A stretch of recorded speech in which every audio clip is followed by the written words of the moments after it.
Let's talk about averaging our cost and our prices for chemicals and parts that we enter in our inventory system. Now I'm going to go to Preferences and I'm going to click on Chemical Settings. Let's assume that I have changed my inventory system. I'm now tracking chemicals on a truck by truck basis. So I've gone in and changed that each truck has own chems inventory to yes, which is now the system is keeping track of the inventory by truck. There's one other thing that you have to consider. Suppose, for example, I bought a container of chemical for $30 and I'm selling it for $45.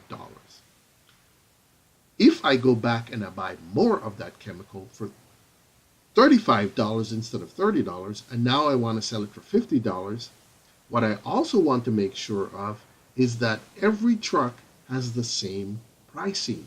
I don't want one truck to be selling the chemical for $45 while another truck is selling it for $50.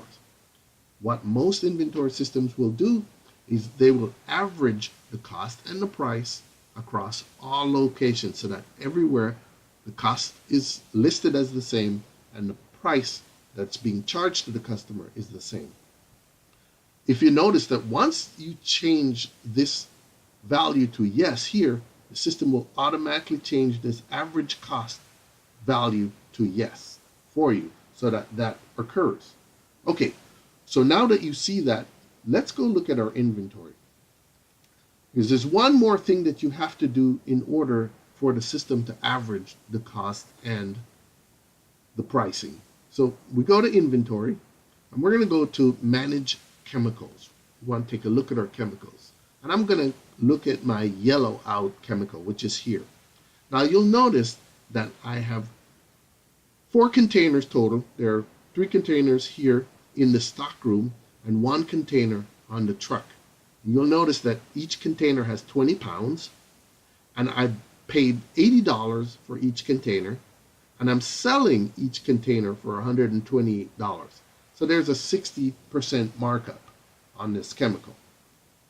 Now, if I need to add more and I buy another container, but this time, instead of $80, I paid $84 for it, I wanted to average the cost and the price across both locations. So how do I do that?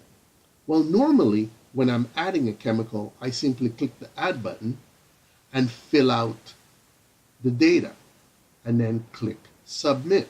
But because I'm averaging, what I want to do is to pull up the existing chemical. So I click on the icon and I go down to yellow out and I'm going to find the location that's in the stock room because I'm adding this to the stock room. So I click on it and it pulls in the existing information. Now all I have to do is put in the new information and then click the submit button. So purchase date, I'm going to choose today's date. And then I'm going to change the number of containers because I'm only buying, I bought 1 container, 20 pounds, that remains the same. We're going to put it in service today. I'm going to leave those blank.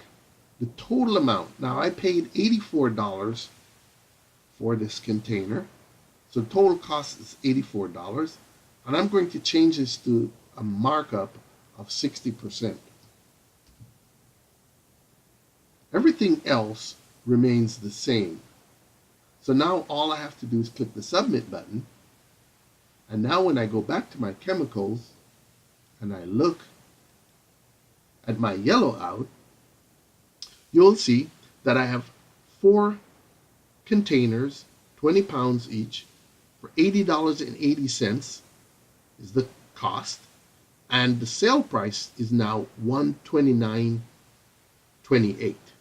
So $129.28. So as you can see in both locations, it changed the cost and it changed the price. It averaged the new container that I bought in with the old cost and pricing, and it kept the pricing and the cost the same across all locations, both in the stockroom and on the truck.